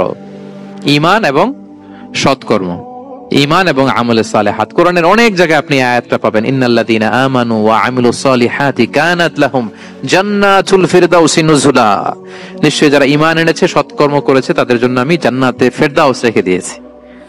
আল্লাহ বলেন তারা নিকৃষ্ট হবে না যারা ঈমান এনেছে, সৎকর্ম করেছে। যারা কি এনেছে? ঈমান। আর কি করেছে? সৎকর্ম করেছে। ইল্লাল্লাযীনা আমানু, যারা ঈমান এনেছে, সৎকর্ম করেছে, ফালাহুম আজরুন গায়রু মামনুন, তাদের জন্য রয়েছে অফুরন্ত পুরস্কার, মানে জান্নাত। তাদের জন্য কি? ওই জান্নাতে যেতে আমরা চাই কি চাই না বলেন? রাস্তা কয়টা? এটা চলে গেছে ডান দিকে, এটার গন্তব্য হচ্ছে ডেস্টিনেশন জান্নাতুল ফেরদাউস। আর এটা শয়তানের পথ, এটা আপনার প্রবৃত্তির দেখানো পথ, এটা চলে গিয়েছে জাহান্নামে। So now the decision is years. আপনার ডিসিশন, কোন দিকে যাবেন, ডানে না বায়ে? জান্নাতে না জাহান্নামে? জান্নাতে যেতে চাই আমরা। ফালাহুম আজরুন গায়রু মামনুন, তাদের জন্য আছে অফুরন্ত নেয়ামত, অফুরন্ত পুরস্কার। আমরা যেন সেই পুরস্কার লাভে ধন্য হতে পারি, আমরা সবাই বলি আমিন। আল্লাহ বলেন এইভাবে চারটা কসম করার পরে, এত গুরুত্বপূর্ণ বার্তা হাজির করার পরে, তোমার ঘুমন্ত বিবেককে জাগিয়ে তোমাকে বার্তা দেওয়ার পরেও কিভাবে তুমি অস্বীকার করতে পারো আখিরাতকে? ফামা ইউকাযযিবুকা বা'দু বিদ্দিন, এরপরেও কোন বিবেকে, কোন আকলে, কোন সাহসে তুমি কর্মফল দিবসকে অস্বীকার করো? কোন সাহসে? এখানে দিন দ্বারা উদ্দেশ্য কর্মফল। ভালো করলে যে ভালো পাবে, খারাপ করলে যে খারাপ পাবে, দিনের অনেক অর্থ, এটার তাফসিরে গেলে সময় কুলাবে না। ফামা ইউকাযযিবুকা বা'দু বিদ্দিন, এরপরেও কর্মফলকে অস্বীকার করার সাহস তুমি কোত্থেকে পাও? কিসে তোমাকে উদ্বুদ্ধ করে কর্মফল দিবসকে অস্বীকার করতে? আলাইসাল্লাহু বিআহকামিল হাকিমিন, আল্লাহ তাআলা কি শ্রেষ্ঠ বিচারক নন? সূরা আবু দাউদে আল্লাহর হাবিব সাল্লাল্লাহু আলাইহি ওয়াসাল্লাম বলেন, কেউ যদি সূরাতুত তিন তেলাওয়াত করে, করতে করতে যদি শেষ আয়াতে চলে আসে, আর সে যখন পড়ে আলাইসাল্লাহু বিআহকামিল হাকিমিন, আল্লাহ তাআলা কি শ্রেষ্ঠতম বিচারকদের মধ্যে সর্বশ্রেষ্ঠ বিচারক জাজ নন, তখন সে যেন উত্তর দেয়, এটা তো আল্লাহর প্রশ্ন। আলাইসাল্লাহু বিআহকামিল হাকিমিন, আল্লাহ আমাদেরকে প্রশ্ন ছুড়ে দিয়েছেন যে আল্লাহ তাআলা কি শ্রেষ্ঠ বিচারক নন? তখন যে তেলাওয়াত করে সে যেন বলে বালা বালা ওয়া আনা আলা যালিকা মিনাশ শাহিদিন। বালা মানে অবশ্যই, হ্যাঁ আল্লাহ অবশ্যই আপনি শ্রেষ্ঠ বিচারক, আর আপনি যে শ্রেষ্ঠতম বিচারক এই সাক্ষী আমি দিচ্ছি, এই ঘোষণা আমি দিচ্ছি। পড়েন সুবহানাল্লাহ। আপনি দেখবেন মসজিদুল হারামে, হারামাল মাক্কিতে যখন তেলাওয়াত করে ইমাম সাহেবরা, এই আয়াতের পরেই যদি রুকুতে যায়, দেখবেন ফিস ফিস করে বলে যে বালা বালা ওয়া আনা আলা যালিকা মিনাশ শাহিদিন। আমি নিজে শুনেছি, দেখবেন ওনার এটা পরে, কারণ আল্লাহ এখানে প্রশ্ন ছুড়ে দিয়েছেন। আর উত্তর হিসেবে বলতে হবে বালা ওয়া আনা আলা যালিকা মিনাশ শাহিদিন, আল্লাহ অবশ্যই আপনি শ্রেষ্ঠ বিচারক। আল্লাহর চাইতে শ্রেষ্ঠ বিচারক আর হতে পারে? আমরা কত লাকি যে আল্লাহর আহকামুল হাকিমিন হিসেবে বিচারক পেয়েছি। আমাদের বিচার যদি অন্য কেউ করতো, নিজেরা যদি নিজেদের, আল্লাহ যদি বলতো তোরটা বিচার তুই কর আর তোরটা তুই কর, কি অবস্থা হইতো বলেন? যার সাথে যার শত্রুতা আছে ওইখানে দেখাই দিত। কিন্তু আমরা বিচারক হিসেবে পেয়েছি কাকে? আল্লাহ কি পার্সিয়ালিটি করবে বিচারে? স্বজন প্রীতি করবে? কারো উপর জুলুম করবে? কাউকে ঠকাবে? আল্লাহ বলেন ওয়ামা আনা বিযাল্লামিল লিল আবিদ, আমি কখনো আমার বান্দার উপর জুলুম করি না, জুলুম করি না। নাদাউল মাওয়াজিনাল কিসতা লিয়াউমিল কিয়ামা, কিয়ামতের দিন আমি মিজান নামে এমন এক ন্যায় বিচারের মানদণ্ড স্থাপন করব, ফালা তুযলামু নাফসুন শাইআ, এক বিন্দু পরিমাণ কেউ মাজলুম হবে না, এক বিন্দু পরিমাণ কেউ মাজলুম হবে না। এজন্য দুনিয়াতে যদি বিচার না পান, আল্লাহর দরবার বিচারটা দিয়ে রাখেন, সেদিন বিচার হবে। আহকামুল হাকিমিন আপনারা ঠকাবে না। দুনিয়াতে বিচার পান নাই, মাজলুম হয়েছেন, মানুষ ভুল বুঝছে, কেউ আপনার ঠিক মতো বুঝে নাই, আপনার কথাটা কাকে বলবেন? বিপদে পড়লে ক্রাইসিস মোমেন্টে কাকে শেয়ার দিবেন? না ফেসবুকে শেয়ার দিবেন? আমরা তো ফেসবুকে শেয়ার দিয়ে দিই এখন। ফেসবুকে শেয়ার দেওয়ার আগে, বন্ধুকে শেয়ার দেওয়ার আগে, স্ত্রীর কাছে শেয়ার করার আগে আমার সমস্যার কথা আগে শেয়ার করব কাকে? কারণ আলাইসাল্লাহু বি আহকামিল হাকিমিন, আল্লাহ বলছেন আমি কি শ্রেষ্ঠ বিচারক নই? বালা বালা ইয়া রব ওয়া আনা আলা যালিকা মিনাশ শাহিদিন, অবশ্যই আল্লাহ আপনি শ্রেষ্ঠ বিচারক। ক্লিয়ার হয়েছে না সবার কাছে? শপথ কয়টা ছিল? 4টা। মূলত নবুয়তের শপথ, তাই না? নবুয়ত আমাদের জন্য সবচাইতে বড় নেয়ামত। কারণ নবীরা যদি আমাদেরকে এই তথ্যগুলো না দিতেন, আমরা জান্নাত জাহান্নাম চিনতাম? ভাইরা বলেন তো, আখেরাত চিনতাম? এই যে আখেরাত হবে, পুলসিরাত হবে, day of judgement, day of accountability, আল্লাহর সুপ্রিম কোর্টের কাঠ গড়ায় পাই টু পাই হিসাব দিতে হবে, নবীরা না এসে বললে আমরা এত বুঝতাম না। নবীরা জান্নাত জাহান্নাম চিনিয়েছে, আল্লাহর বিশদ পরিচয় আমাদের সামনে তুলে ধরেছে, আখিরাতের পরিচয়, লাইফ আফটার ডেথ কিরকম হবে, সবকিছু আমাদের কাছে তুলে ধরেছে। সো নবুয়ত আল্লাহ তাআলার পক্ষ থেকে অনেক বড় নেয়ামত। 2 নম্বর নেয়ামত হচ্ছে আল্লাহ তাআলা আমাদেরকে যে ক্যাপাসিটি দিয়েছে, বুদ্ধিমত্তা, ইন্টেলেক্ট, বিচার বিশ্লেষণ, যেটা দিয়ে আমরা অন্যান্য সব প্রাণী থেকে আলাদা, এটা আল্লাহর বড় নেয়ামত। এই নেয়ামতের শুকরিয়া যেন আমরা করি। এবং আমি যেটা বলেছি, মানুষ যেটা কল্পনা করতে পারে সেটা সে করেও দেখাতে পারে। সো আল্লাহ তাআলা যাকে যেই কোয়ালিটি দিয়েছে, ক্যাপাসিটি দিয়েছে, আমরা যেন এই নেয়ামতের শুকরিয়া করি। নেয়ামতের শুকরিয়া করলে এই নেয়ামত দেওয়ার ধারাবাহিকতা এটা বাড়িয়ে দেয় কে? লা ইন শাকারতুম লা আযীদান্নাকুম ওয়া লা ইন কাফারতুম ইন্না আযাবি লাশাদীদ। শুকরিয়া করলে নেয়ামত আরো বাড়িয়ে দেব। তাহলে প্রথম নেয়ামত ছিল নবুয়ত, প্রফেটহুড, প্রফেসি, এটা অনেক বড় নেয়ামত। এই রেভেলেশন এসে আমাদেরকে এনলাইটেন করেছে। তা না হলে আমাদের গড কে, গডের ফিচার কি, আখেরাত কি, জান্নাত কি, জাহান্নাম কি, the concept of punishment, concept of আখেরা, কিছু আমরা ভালোভাবে বুঝতাম না। এটার শপথ আল্লাহ করেছেন। আল্লাহ আমাদেরকে নেয়ামত দিয়েছেন, ক্যাপাসিটি দিয়েছেন, সক্ষমতা দিয়েছেন, সবচাইতে সফিস্টিকেটেড ব্রেন দিয়ে তৈরি করেছেন, এটা একটা বড় নেয়ামত। এবং রাস্তা দেখিয়ে দিয়েছেন, হয় ডানে নয় বায়ে। এবং তিনি আশ্বাস দিয়েছেন যে তোমাদেরকে সঠিক ফায়সালার মাধ্যমে বিচার করা হবে সেদিন। তাই আমাদের বিপদে আপদে সব সময় আমরা যেন ফরিয়াদ করি এক মহান সত্তার কাছে। বলুন তো আওয়াজ করে, তিনি কে? বিশ্বনবীর জামানায় সাহাবারা এমন ভাবে নামাজ পড়তেন, নামাজের মধ্যে তাদের খুশু খুদু বেড়ে আল্লাহর আরশ পর্যন্ত চলে যেত। জোরে কোন ঠিক কিনা? قد أفلح المؤمنون الذين هم في صلاتهم خاشعون. Successful indeed are the believers who offer their 5 times salah with full of solemnity and submission. সফল তো তারা যারা নামাজের মুসল্লায় দাঁড়ালে দিন দুনিয়ার হুঁশ তার থাকে না, তার চিন্তা চলে যায় কার দিকে? এজন্য খবরদার, নামাজের মধ্যে অলসতা করো না ভাইয়েরা। নামাজের মধ্যে যারা অলসতা করে তারা মুমিন নাকি মুনাফিক? এক সাহাবী নামাজ পড়েছেন, আবার নামাজের মধ্যে দাড়ি টানতেছেন, জুব্বাটা সমান করতেছেন। বিশ্বনবী বললেন, ইন খাশাত কলবুহু লা খাশাত জাওয়ারিহু। এই সাহাবীর অন্তরে খুশুখুদু নাই। এই সাহাবীর অন্তরে যদি খুশুখুদু থাকতো, হাতগুলোর মধ্যে, অঙ্গ প্রত্যঙ্গগুলোর মধ্যে খুশুখুদু ভরে দিত কে? এই কথা শুনে সাহাবারা বললেন, ইয়া রাসূলুল্লাহ, আমাদের অনেকের নামাজে খুশু নাই। নামাজ যখন দাঁড়িয়ে যায় তখন চিন্তা আসে, ঘরে কি হয়, কিরণমালার মধ্যে কি হয়, জি বাংলায় কি হয়, স্টার জলসায় কি হয়। জোরে কোন ঠিক কিনা?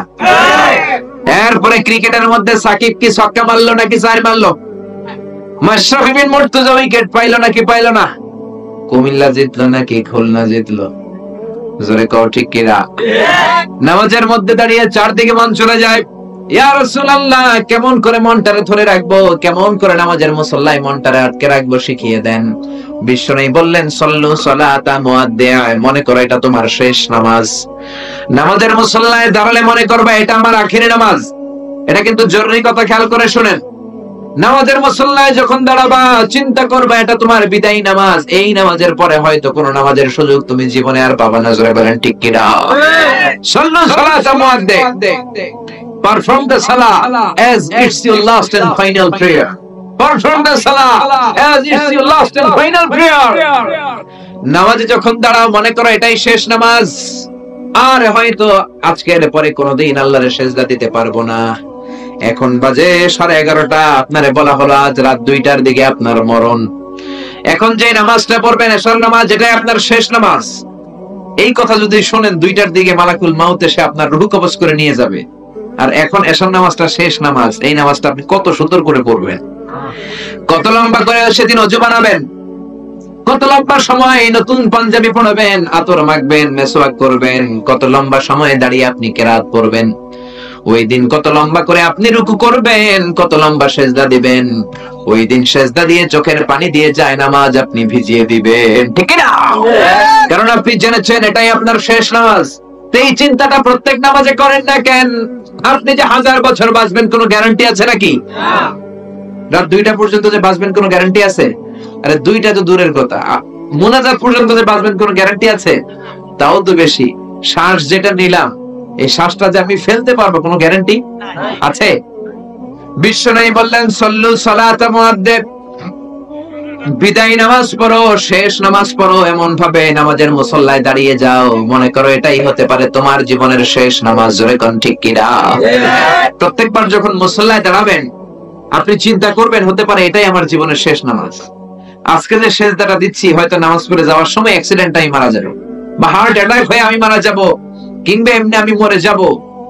এই চিন্তাটা নিয়ে যদি প্রত্যেকবার মুসল্লার মধ্যে আপনি দাঁড়ান, তখন আপনার নামাজের মধ্যে খুশু খুজু আল্লাহর তাকওয়া আপনার অন্তরে ঠিকই বাড়বে। চিৎকার করে বলেন ঠিক কি না? এই কথা যখন বিশ্বনবী সাহাবাদেরকে বললেন, সাহাবারা নামাজের মধ্যে নড়ে না, সাহাবারা নামাজের মধ্যে এদিক ওদিক তাকায় না, পাথরের মতো নামাজে দাঁড়িয়ে থাকে। বিশ্বনবীর সাহাবারা যখন মরুভূমির মধ্যে নামাজে দাঁড়াতেন, আকাশের পাখিগুলো খেজুর গাছ মনে করে সাহাবীদের মাথায় এসে বসে যেত। আল্লাহু আকবার। আবার যখন সাহাবারা রুকু করতেন, আবার যখন সাহাবারা সিজদায় যেতেন, তখন পাখি আবার উড়াল দিত। জোরে বলেন সুবহানাল্লাহ। এজন্য এমন ভাবে নামাজে দাঁড়াবেন মনে করবেন এটাই জীবনের শেষ নামাজ। এক সাহাবী নামাজ পড়লেন, নামাজ পড়ে বিশ্বনবীর কাছে আসলেন। বিশ্বনবী বললেন সল্লু সাল্লি ফা ইন্নাকা লাম তুসাল্লি, রিপিট ইউর সালাহ because you didn't offer your salah in a correct way. নামাজ আবার পড়ো, নামাজ হয় নাই। সাহাবী আবার নামাজ পড়লেন, আবার আসলেন, বিশ্বনবী আবার বললেন সাল্লি ফা ইন্নাকা লাম তুসাল্লি, আবার নামাজ পড়ো, নামাজ হয় নাই। সাহাবী আবার নামাজ পড়লেন, আবার বিশ্বনবীর কাছে আসলেন, বিশ্বনবী বললেন নামাজ পড়ো, নামাজ হয় নাই। এবার সাহাবী চোখের পানি ছেড়ে দিলেন, চোখের পানি ছেড়ে দিয়ে বললেন ইয়া রাসূলুল্লাহ, ইয়া হাবিবাল্লাহ, এর চেয়ে ভালো করে, এর চেয়ে সুন্দর করে নামাজ পড়তে আমি জানি না, কেমন করে পড়বো শিখিয়ে দেন। বিশ্বনবী সাহাবীকে জড়িয়ে ধরলেন, বললেন যখন নামাজে দাঁড়াবা হাত্তা তাতমাইন্না কাঈমান, স্ট্রেট ফরওয়ার্ড হয়ে রিল্যাক্সের সাথে দাঁড়াবা। নামাজের মধ্যে কোনো তাড়াহুড়ো নাই, আছে? There is no rushing in salah, there is no hastiness in salah। নামাজে কোনো তাড়াহুড়ো নাই, নামাজে কোনো দৌড়াদৌড়ি নাই। নামাজ পড়তে হবে ধীর গতিতে, রিল্যাক্সের সাথে। জোরে বলেন কিসের সাথে? রিল্যাক্সের সাথে নামাজ পড়বেন। আমি নামাজ শিখাই মালয়েশিয়াতে। প্রথমে শিখালাম সেনাবাহিনীর লোকদের, এরপরে শিখালাম ইউনিভার্সিটির প্রফেসরদের, এরপরে ছাত্রদের, এরপরে কর্মচারীদেরকে বিভিন্ন জায়গায়। নামাজের একটা আমার ওয়ার্কশপ আছে, বাংলাদেশে তো এগুলো চালু হয় নাই। মাইক্রো প্রজেক্টর দিয়ে অডিটোরিয়ামে নামাজ শিখানো, এগুলো চালু হলে আপনাদের এলাকাতেও করেন, আমি এসে আপনাদেরকে সহি পন্থায় নামাজ শিখায় যাব।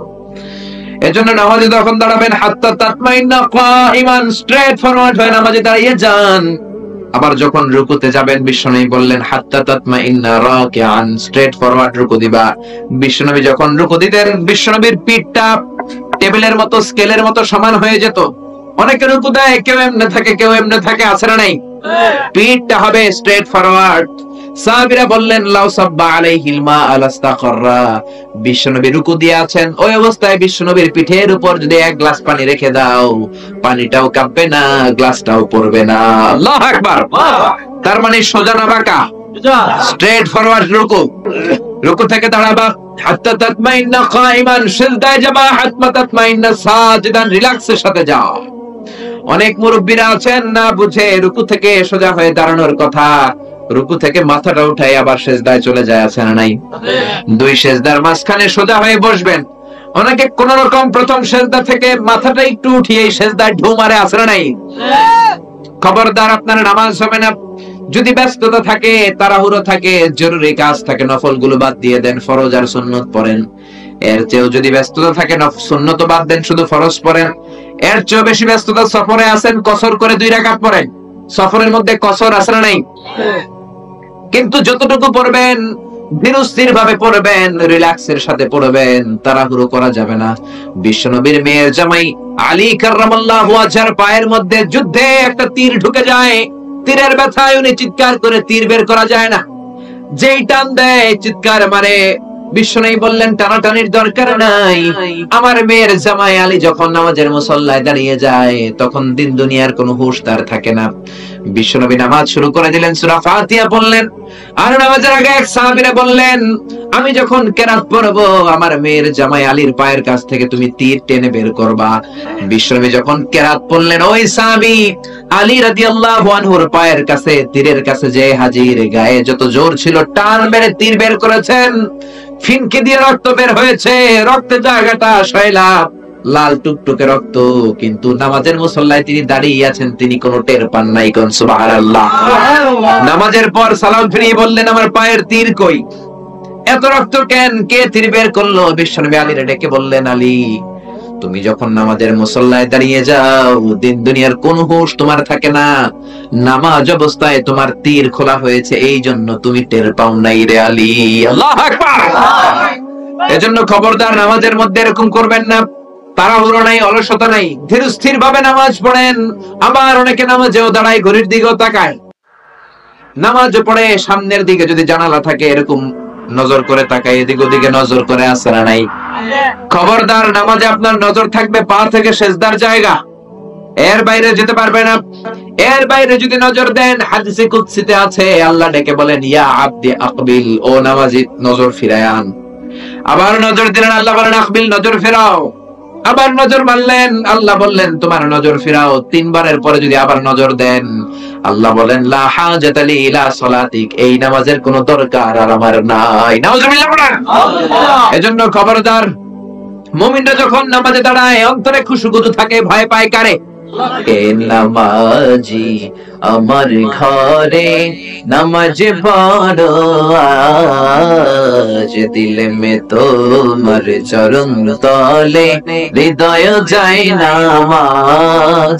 হে নামাজি আমার ঘরে নামাজ পড়ো আজ, দিলে মে তোমার চরণ তলে হৃদয় যায় নামাজ। মসজিদ কেঁদে কেঁদে বলে, হে নামাজি নামাজ পড়তে আস। আমার মসজিদ পড়ে আছে, আমার কার্পেট গুলো পড়ে আছে, আমি কোনো মুসল্লি খুঁজে পাই না। জোরে বলেন ঠিক কিনা? অথবা আপনার নাতি হইলে দাদা হিসেবে আপনি আজান দিবেন, আপনার ভাতিজা ভাতিজি হয়েছে, চাচা হিসেবে আপনি আজান দিবেন। ইমাম সাহেবরে টোকানোর দরকার নাই। একজন মুসলমান হিসেবে সবার ভালো করে আজান একামত জানার দরকার আছে না? তাহলে ছেলে হোক মেয়ে হোক খুশি হবেন। এটা হলো প্রথম দায়িত্ব বাবা মার। যত মায়েরা, আমার মাইকের আওয়াজ যদি আপনাদের কানে যায়, মায়েরা শোনেন, আর বাবা যারা এসেছেন মনোযোগ দিয়ে শোনেন। 1 নম্বরে বাবা মার দায়িত্ব প্যারেন্টিং। এটাকে বলে parenting, how to rare up your children. কেমন করে ছেলে মেয়েদেরকে বড় করবেন, এই ব্যাপারে ইসলামে দিক নির্দেশনা আছে না নাই? 1 নম্বরে ছেলে হোক মেয়ে হোক শুকরিয়া কার? 2 নম্বরে ছেলে হওয়ার সাথে সাথে, মেয়ে হওয়ার সাথে সাথে আজানের দরকার আছে না নাই? 3 নম্বরে সপ্তম দিনে ছেলে হোক মেয়ে হোক আকিকা দিবেন। ছেলে হলে 2টা ছাগল, মেয়ে হলে 1টা ছাগল। সপ্তম দিনে দিবেন। কততম দিনে? অনেকে কুরবানির সাথে দেয়, কুরবানির সাথে নয়, সপ্তম দিনে দিবেন। এখন দিতে পারেন নাই, পরে কুরবানির সাথে বন্ধর সময় দেন, ওটা আলাদা কথা। কিন্তু দেন নিয়ম হচ্ছে, সুন্নাহ হচ্ছে সপ্তম দিন। কততম দিন? বিশ্বনবী বললেন, কুল্লু গুলামিন রাহিনাতুন বিআকিকা তুযবাহু আনহু ইয়াওমা সাবিহি। প্রত্যেক বাচ্চাকে আকিকা দিতে হয় তার সপ্তম দিনে। তারপরে ইউসাম্মা ফিহি, সপ্তম দিনে তার একটা নাম রাখতে হয়। তারপরে ইহলাকু রাসুহু, তার মাথা কামিয়ে ফেলতে হয়। ছোট ছোট চুল থাকে না, নিউ বর্ন বেবি, নতুন বাচ্চার মাথায় হালকা হালকা পাতলা চুল থাকে, এগুলোকে আপনি হলক করে দিবেন, শেভ করে দিবেন। তাহলে সপ্তম দিনে 3 কাজ। 1 নম্বরে আকিকা, 1 নম্বরে কি? সবাই বলেন। 1 নম্বরে 2 নম্বরের নাম রাখা। 2 নম্বরে কি নাম রাখবেন? Brush fire. এক ভাতিজার বাড়িতে নাকি চাচা আসছে বেড়াইতে, তো ভাতিজা আপ্যায়ন করাইতেছে। চাচা কয়, কতদিন পরে তোমার সাথে দেখা, তোমার ছেলে হইছে একটা, মেয়ে হইছে একটা, আমি তো চিনি না, ডাক দাও না। ডাক দিছে ব্রাশ ফায়ার। চাচা মনে করছে আসল ব্রাশ ফায়ার, এটা মনে করে চাচা দিছে দৌড়। ভাতিজাও চাচারে ধরার জন্য দৌড়। চাচাও দৌড়ায়, ভাতিজাও দৌড়ায়। চাচা কয়, ভাতিজা বয়স আমার 70-80, তুই আমার ব্রাশ ফায়ার করিস না। ভাতিজা বলে, চাচা এটা ওই ব্রাশ ফায়ার না, আমার ছেলের নাম ব্রাশ, মেয়ের নাম ফায়ার। তো এই ব্রাশ ফায়ার, এই জাতীয় নাম রাখবেন। আহাব্বুল আসমা ইলাল্লাহ আব্দুল্লাহ, আব্দুর রহমান। আল্লাহর কাছে সবচেয়ে প্রিয় নাম আব্দুল্লাহ, আব্দুর রহমান, এগুলো রাখবেন। নবীদের নামগুলো রাখবেন, কোরআন থেকে চুজ করে নাম রাখবেন, সাহাবাদের নাম রাখবেন। তাহলে ছেলেগুলোর আল্লাহ আল্লাহ বানাই দিবে কে? আর ব্রাশ ফায়ার রাখলে ব্রাশ ফায়ারের মতোই হবে, ঠিক কিনা? বিভিন্ন সমাবেশে এরা বোমা মারবে, ককটেল বোমা মারবে, হত্যা করবে, ডাকাতি করবে, ছিনতাই করবে, মেয়েদের অন্য ধরে টানাটানি করবে, যেরকম, ঠিক কিনা? এজন্য সপ্তম দিনে 3 কাজ। 1 নম্বরে আকিকা করা, কি করা? 2 নম্বরে নাম রাখা, কি রাখা? 3 নম্বরে মাথার চুল ফেলে দেয়া, কি করা? তারপরে ইসলাম বলে 2 বছর ছেলে হোক মেয়ে হোক দুধ খাওয়ানোর ব্যবস্থা করবা। কোরআনের মধ্যে আদেশ আছে না নাই? والوالدات يرضعن أولادهن حولين كاملين لمن أراد أن يتم الرضاعة। ছেলে হোক মেয়ে হোক 2 বছর দুধ খাওয়াবা। অনেক মা আছে দুধ খাওয়ায় না, ফিডার খাওয়ায়, বডি ফিটনেস নষ্ট হয়ে যাবে, এরকম মা আছে না নাই? দুধ খাওয়াতে চায় না, ফিডার খাওয়ায়, ল্যাকটোজেন খাওয়ায়, সিরিয়ালাক খাওয়ায়, ডানু খাওয়ায়। ডানু কি খাওয়ায়? তো এই জন্যই তো বলায় তোমার বৃদ্ধাশ্রমে দিয়ে আসে। ওই যে দুধ খাওয়ায় না, যে তুমি ছোটবেলায় কষ্ট তো সহ্য করেন না, আপনার বৃদ্ধাশ্রমে দিবে না তো কোথায় দিবে?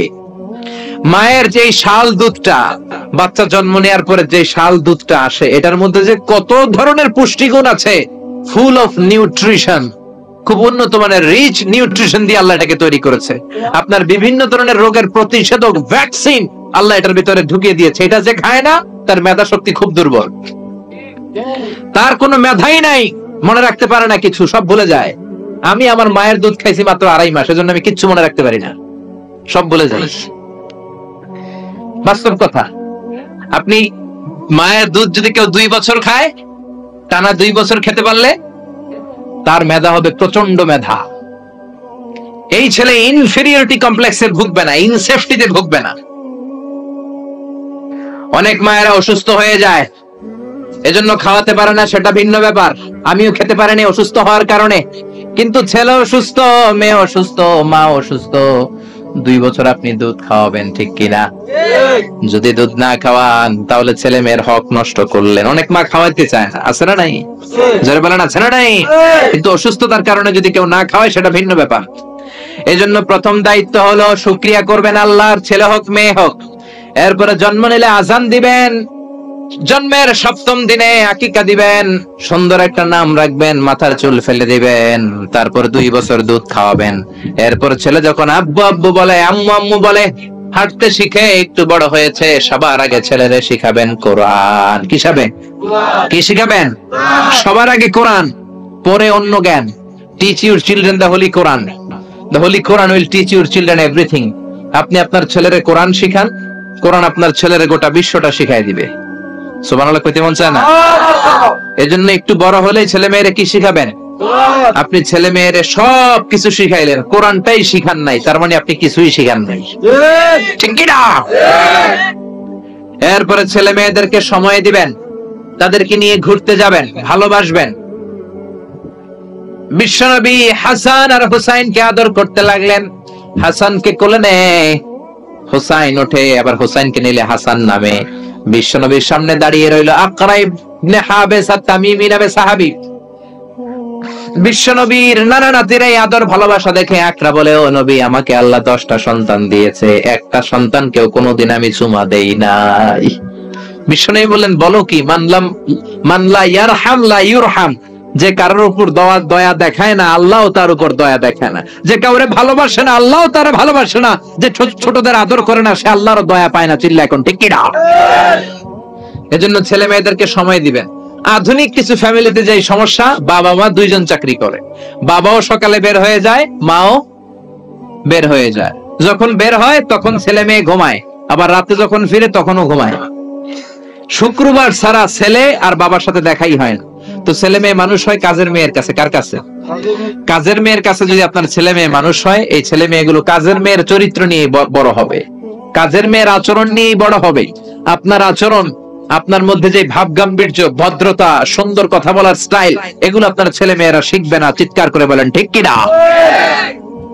এরপর ইসলাম বলে, ছেলের বয়স যখন 7 হয়, ছেলে মেয়ে যখন 7 বছরে পৌঁছে, নামাজের আদেশ দেওয়ার দরকার আছে না নাই? মুরু সিবিয়ানাকুম বিসসালাতি ওয়া হুম 7 সিনিন। ছেলে মেয়ের বয়স যখন 7, নামাজের আদেশ দাও। যখন 10, ধমকায় হলেও, শাসন করে হলেও নামাজে নিবা। অনেকে আদরের ছেলে ফজরের সময় ডাকতে পারে না। হুজুর, অনেক আদরের ছেলে তো ফজরের সময় ডাকি না, ঘুমায় আছে, ছেলেটার ঘুম ভাঙবে। আমার ছেলে 10টায় ওঠে, 11টায় ওঠে, আদরের ছেলে। তো সকালবেলা যদি ঘরে আগুন লাগে তখন কি করবেন? ঘরে যদি ভূমিকম্প হয় কি করবেন? তখন ডাকবেন না?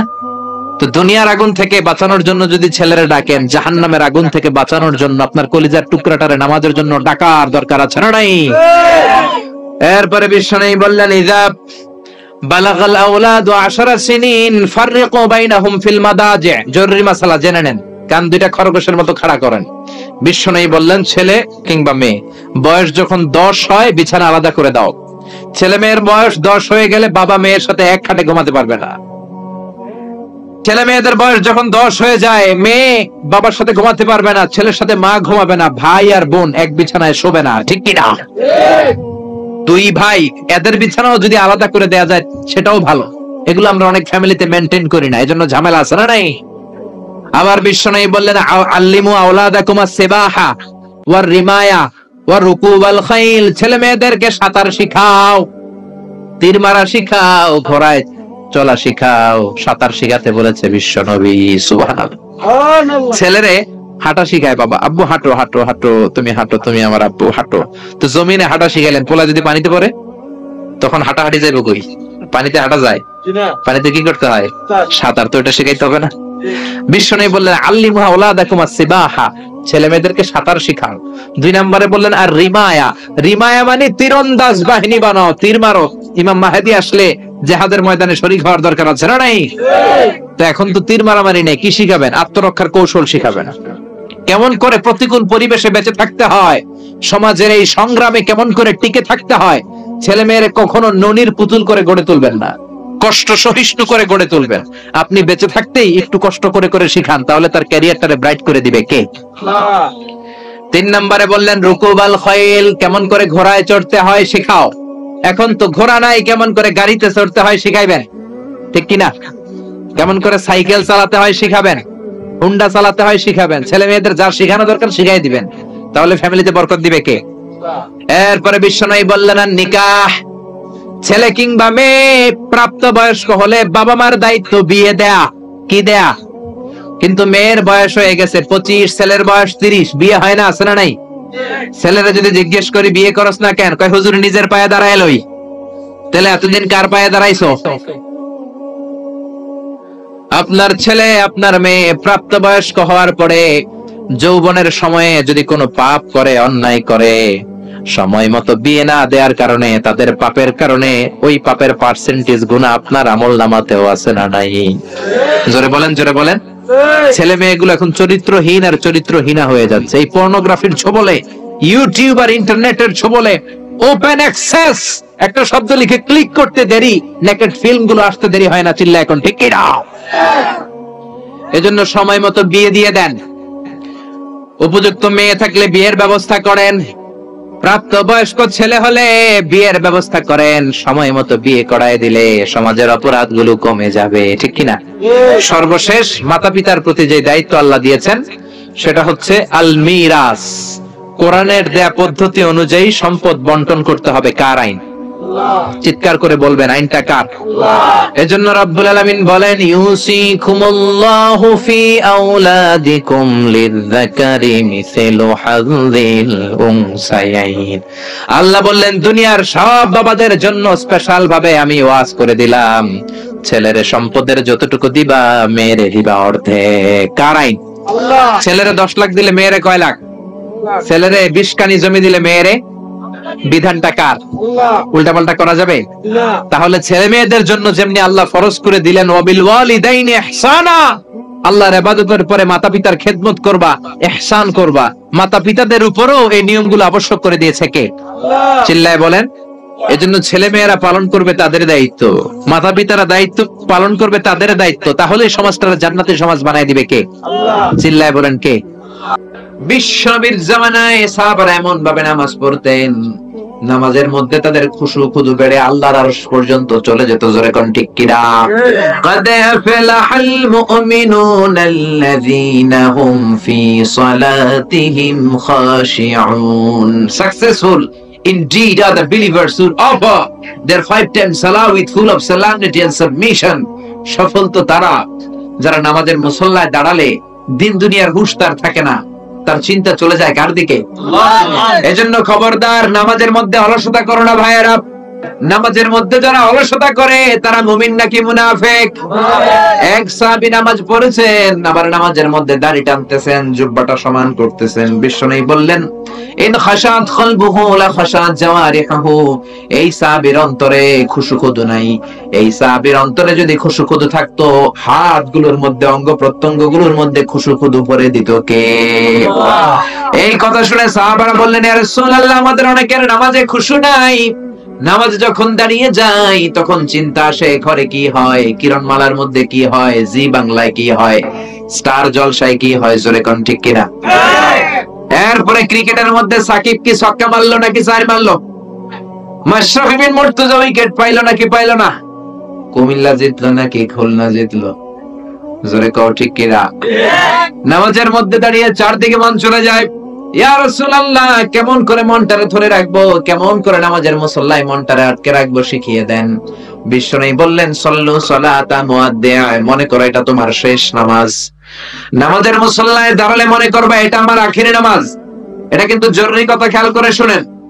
নামাজের মুসল্লায় যখন দাঁড়াবা চিন্তা করবা এটা তোমার বিদায়ী নামাজ। এই নামাজের পরে হয়তো কোনো নামাজের সুযোগ তুমি জীবনে আর পাবা না। জোরে বলেন ঠিক কিনা? সল্লু সালাতা মুআদ্দিআ, perform the salah as it's your last and final prayer. Perform the salah as it's your last and final prayer. নামাজে যখন দাঁড়াও মনে করো এটাই শেষ নামাজ, আর হয়তো আজকের পরে কোনোদিন আল্লাহর সেজদা দিতে পারবো না। এখন বাজে 11:30, আপনারে বলা হলো আজ রাত 2টার দিকে আপনার মরণ। এখন যে নামাজটা পড়বেন এশার নামাজ, এটাই আপনার শেষ নামাজ। এই কথা যদি শোনেন 2টার দিকে মালাকুল মাউত এসে আপনার রূহ কবজ করে নিয়ে যাবে। আর এখন এশার নামাজটা শেষ নামাজ, এই নামাজটা আপনি কত সুন্দর করে পড়বেন, কত লম্বা করে সেদিন ওযু বানাবেন, কত লম্বা সময় নতুন পাঞ্জাবি পরবেন, আতর মাখবেন, মেসওয়াক করবেন, কত লম্বা সময় দাঁড়িয়ে আপনি কিরাত পড়বেন। ওই দিন কত লম্বা করে আপনি রুকু করবেন, কত লম্বা সেজদা দিবেন। ওই দিন সেজদা দিয়ে চোখের পানি দিয়ে যায় নামাজ আপনি ভিজিয়ে দিবেন, ঠিক না? কারণ আপনি জেনেছেন এটাই আপনার শেষ নামাজ। এই চিন্তাটা প্রত্যেক নামাজে করেন না কেন? আপনি যে 1000 বছর বাঁচবেন কোনো গ্যারান্টি আছে নাকি? রাত 2টা পর্যন্ত যে বাঁচবেন কোনো গ্যারান্টি আছে? আরে 2টা তো দূরের কথা, মুনাজাত পর্যন্ত যে বাঁচবেন কোনো গ্যারান্টি আছে? তাও তো বেশি। শ্বাস যেটা নিলাম, এই শ্বাসটা যে আমি ফেলতে পারবো কোনো গ্যারান্টি আছে?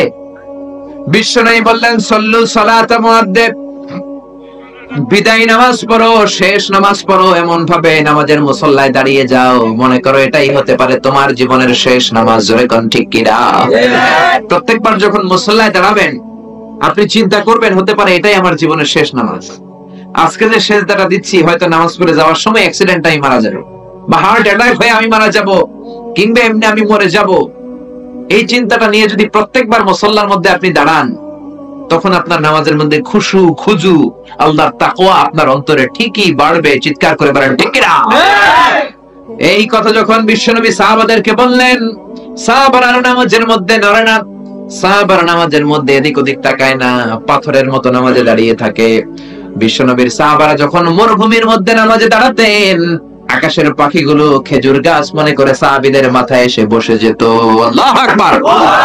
আবার যখন সাহাবারা রুকু করতেন, আবার যখন সাহাবারা সিজদায় যেতেন, তখন পাখি আবার উড়াল দিত। ধরে বলেন সুবহানাল্লাহ। এজন্য এমন ভাবে নামাজে দাঁড়াবেন, মনে করবেন এটাই জীবনের শেষ নামাজ। এক সাহাবী নামাজ পড়লেন, নামাজ পড়ে বিশ্বনবীর কাছে আসলেন। বিশ্বনবী বললেন, সল্লু সল্লি ফা ইন্নাকা লাম তুসাল্লি, রিপিট ইউর সালাহ because you didn't offer your সালাহ ইন এ কারেক্ট ওয়ে। নামাজ আবার পড়ো, নামাজ হয় নাই। সাহাবী আবার নামাজ পড়লেন, আবার আসলেন, বিশ্বনবী আবার বললেন, সল্লি ফা ইন্নাকা লাম তুসাল্লি, আবার নামাজ পড়ো, নামাজ হয় নাই। সাহাবী আবার নামাজ পড়লেন, আবার বিশ্বনবীর কাছে আসলেন, বিশ্বনবী বললেন, নামাজ পড়ো, নামাজ হয় নাই। এবার সাহাবী চোখের পানি ছেড়ে দিলেন। চোখের পানি ছেড়ে দিয়ে বললেন, ইয়া রাসূলুল্লাহ, ইয়া হাবিবাল্লাহ, এর চেয়ে ভালো করে, এর চেয়ে সুন্দর করে নামাজ পড়তে আমি জানি না, কেমন করে পড়বো শিখিয়ে দেন। বিশ্বনবী সাহাবীকে জড়িয়ে ধরলেন, বললেন, যখন নামাজে দাঁড়াবা, হাত্তা তাতমাইন্না কাইমান, স্ট্রেট ফরওয়ার্ড হয়ে রিল্যাক্সের সাথে দাঁড়াবা। নামাজের মধ্যে কোনো তাড়াহুড়ো নাই, আছে? There is no rushing in salah, there is no hastiness in salah। নামাজে কোনো তাড়াহুড়ো নাই, নামাজে কোনো দৌড়াদৌড়ি নাই। নামাজ পড়তে হবে ধীর গতিতে, রিল্যাক্সের সাথে। জোরে বলেন, কিসের সাথে? রিল্যাক্সের সাথে নামাজ পড়বেন। আমি নামাজ শিখাই মালয়েশিয়াতে। প্রথমে শিখালাম সেনাবাহিনীর লোকদের, এরপরে শিখালাম ইউনিভার্সিটির প্রফেসরদের, এরপরে ছাত্রদের, এরপরে কর্মচারীদেরকে বিভিন্ন জায়গায়। নামাজের একটা আমার ওয়ার্কশপ আছে, বাংলাদেশে তো এগুলো চালু হয় নাই। মাইক্রো প্রজেক্টর দিয়ে অডিটোরিয়ামে নামাজ শিখানো, এগুলো চালু হলে আপনাদের এলাকাতেও করেন, আমি এসে আপনাদেরকে সহি পন্থায় নামাজ শিখায় যাব। এজন্য নামাজে যখন দাঁড়াবেন, হাত্তা তাতমাইন্না কাইমান, স্ট্রেট ফরওয়ার্ড হয়ে নামাজে দাঁড়িয়ে যান। আবার যখন রুকুতে যাবেন, বিশ্বনবী বললেন, হাত্তা তাতমাইন্না রাকিআন, স্ট্রেট ফরওয়ার্ড রুকু দিবা। বিশ্বনবী যখন রুকু দিতেন, বিশ্বনবীর পিঠটা টেবিলের মতো, স্কেলের মতো সমান হয়ে যেত। অনেকে রুকু দেয়, কেউ এমনি থাকে, কেউ এমনি থাকে, আছে না নাই? পিঠটা হবে স্ট্রেট ফরওয়ার্ড। সাহাবীরা বললেন, লাউ সাব্বা আলাইহিল মা আলাস্তাখরা, বিশ্বনবী রুকু দিয়ে আছেন, ওই অবস্থায় বিশ্বনবীর পিঠের উপর যদি এক গ্লাস পানি রেখে দাও, পানিটাও কাঁপবে না, গ্লাসটাও পড়বে না। আল্লাহু আকবার। তার মানে সোজা না বাঁকা? স্ট্রেট ফরওয়ার্ড রুকু। রুকু থেকে দাঁড়াবা, হাত্তা তাতমাইন্না কাইমান, সিজদায় যাবা, হাত্তা তাতমাইন্না সাজিদান, রিল্যাক্সের সাথে যাও।